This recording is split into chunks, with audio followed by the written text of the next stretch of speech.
Today we are going to discuss irony in cracking India. The first point is Rana's escape. That's a verbal irony. When describing how Rana escaped violence in India, Lenny described his chance if the random queries of 5 million refugees seeking their kin in the chores of moth camps all over the West Punjab can be called anything but chance reunited him with his family. This is an example of verbal irony because the speaker actually means that his situation was quite unlucky.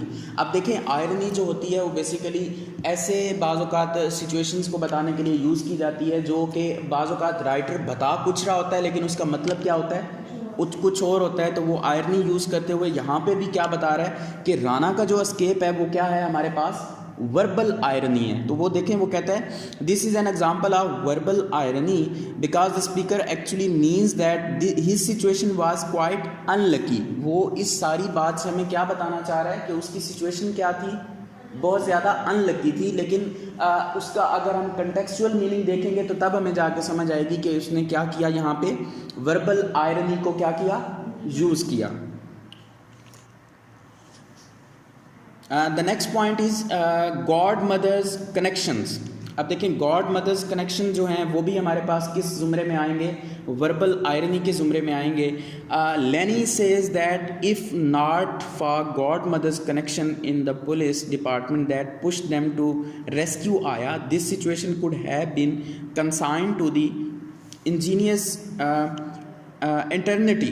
From the context it is clear that Pakistani bureaucracy is not ingenious at all but slow and इनएफेक्टिव। अब देखें grand mother's का जो connection है उसके through वो हमें क्या बताना चाह रहा है कि पाकिस्तानी जो उस वक्त की ब्यूरोक्रेसी थी वो क्या थी, इज़ नॉट इंजीनियस। वो क्या थी, इंजीनियस नहीं थी at all but slow and ineffective. वो क्या था, उनका किरदार क्या था, बहुत ज़्यादा स्लो था, सुस्त था और इनइफेक्टिव था। अब देखें उसने कहा कि अगर गॉड मदर का कनेक्शन जो है in the police department to push them to rescue आया, जिन्होंने आया को क्या किया, रेस्क्यू करने के लिए वहाँ पे भेजा। The situation could have been consigned to the ingenious bureaucratic eternity. और ये सारी सिचुएशन जो है वो क्या है, ब्यूरोक्रेटिक जो रिलेशंस हैं उनके बारे में हमें बता रहा है। लेकिन राइटर देखें कितनी खूबसूरती से उसने आखिर पे कहा कि Pakistani bureaucracy is not Angénieux at all but slow and ineffective. अब देखें वो इंजीनियस भी साथ कह रहा है और आखिर पे बट लगा के हमें क्या बता रहा है, स्लो एंड इनइफेक्टिव। स्लो भी है और क्या है, इफेक्टिव कहते हैं असर करने वाले को या असर कुन को भी कहते हैं। तो यहाँ पे उसने वो हमें क्या बता रहा है कि एक तो वो फास्ट नहीं थे। देखें अगर स्लो कह रहा है तो स्लो का अपोजिट क्या होगा, फास्ट। इट मीन्स अब देखें ना आयरनी कैसे यूज़ कर रहा है कि स्लो अगर कह रहा है तो उसका अपोजिट क्या होगा, फास्ट। इनइफेक्टिव कह रहा है तो उसका अपोजिट क्या होगा, इफेक्टिव। तो अब वो हमें बताना ये चाह रहा है कि ये ना तो एक तो वो तेज़ नहीं थे और दूसरा वो क्या थे, असर कुन नहीं थे। मतलब उनका वो क्या था, इतना असर नहीं था। But on the contextual behalf the writer is saying that Pakistani bureaucracy is not Angénieux at all but slow and ineffective. She is not saying that they are not you can say fast and effective, but she is saying slow and ineffective. That's also the type of irony. The next is with us is situational irony. The death of Messer is the most peaceful character in the story and is someone who uses his hand to heal and give pleasure.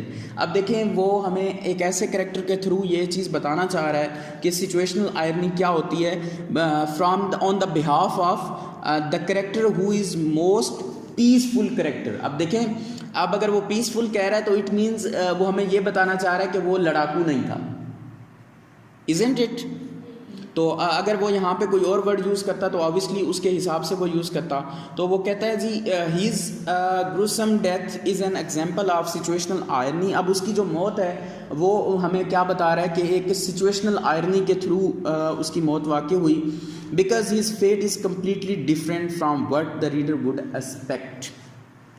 कहता है कि उसकी जो किस्मत है वो मुकम्मल तौर पे क्या है, डिफरेंट है, मुख्तलिफ है, जैसा कि रीडर क्या कर रहे होते हैं, एक्सपेक्ट कर रहे होते हैं. ऑब्वियसली जब रीडर कोई ना कोई चीज़ पढ़ रहा होता है तो वो खुद से भी कुछ ना कुछ अज्यूम करना शुरू कर देता है. ऐसा होता है ना जब आप लोग नावल पढ़ते हैं, कोई स्टोरी या फॉर एग्जांपल ड्रामा ही देखते हैं कोई टेलीविजन्स पे, तो आप क्या शुरू में जब 1 2 3 4 किस्तें देख लेते हैं तो आप साथ साथ क्या करने लग जाते हैं, अज्यूम करना शुरू कर देते हैं ना कि इस कैरेक्टर के साथ ये होगा, इसके साथ ये होगा.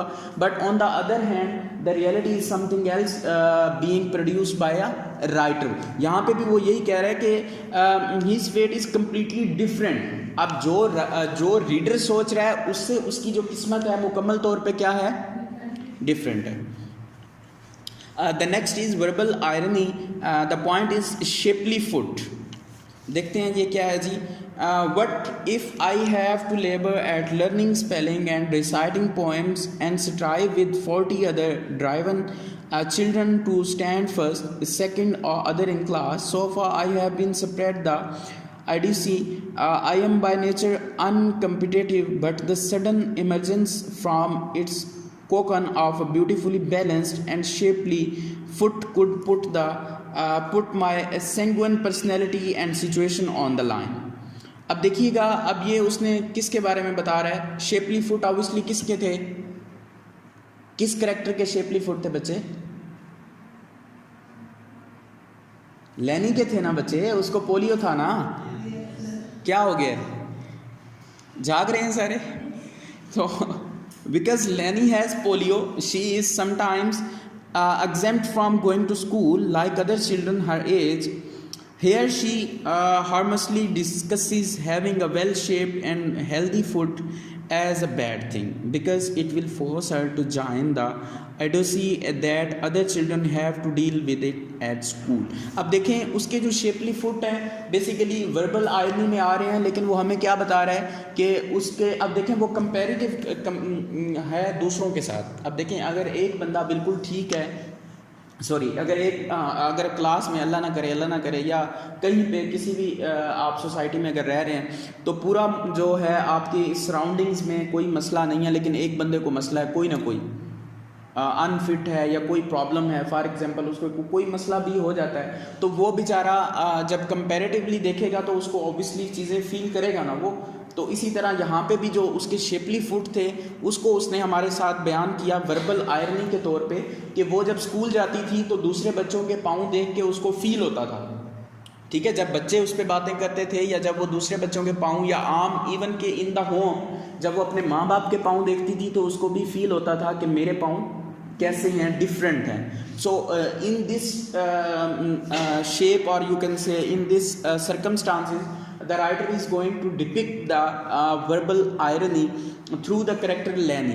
अब देखें उसमें उसका फेट जो है, अब जो करेक्टर है उसका तो इसमें कोई किरदार नहीं है ना कि उसके पाँव कैसे हैं, but the writer is going to depict the things through the character.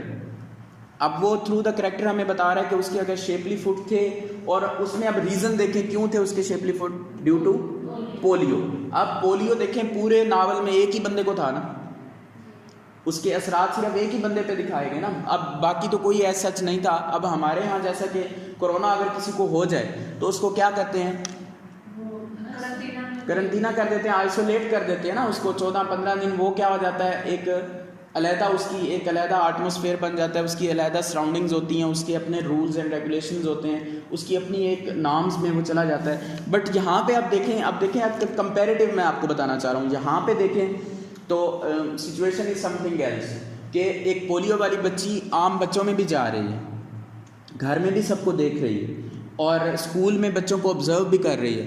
आप क्या समझते हैं कि वो नहीं सोचती होगी कि मेरे साथ ये क्या हुआ है? That's the thing. देखें ना, अब देखें अब राइटर ने कितनी खूबसूरती से उसको डिपिक्ट किया चीज़ों को कि अब देखें उसमें उसकी अपना तो कोई किरदार नहीं है, लेकिन वो दिल ही दिल में अंदर ही अंदर तो ये तो वो कोसती होगी ना खुद को कि मैं ऐसी क्यों हूँ या मुझे ऐसा क्यों बनाया गया. बाज़ औक़ात हम भी अक्सर एज ए ह्यूमन बीइंग हम भी अक्सर किसी को देख के सोचते हैं कि हमारे पास ये चीज़ नहीं है, हमारे पास ये चीज़ नहीं है, या किसी को देख के हम कहते हैं कि ये जो इसके पास है वो मेरे पास है, इसके पास नहीं है, तो कंपैरेटिव हम करते हैं ना। तो इसी तरह वो भी यहाँ पे क्या कर रही है, चीज़ों को देख रही है, और राइटर ने उसके थ्रू हमें क्या बताया, वर्बल आयरनी बताई। Thank you.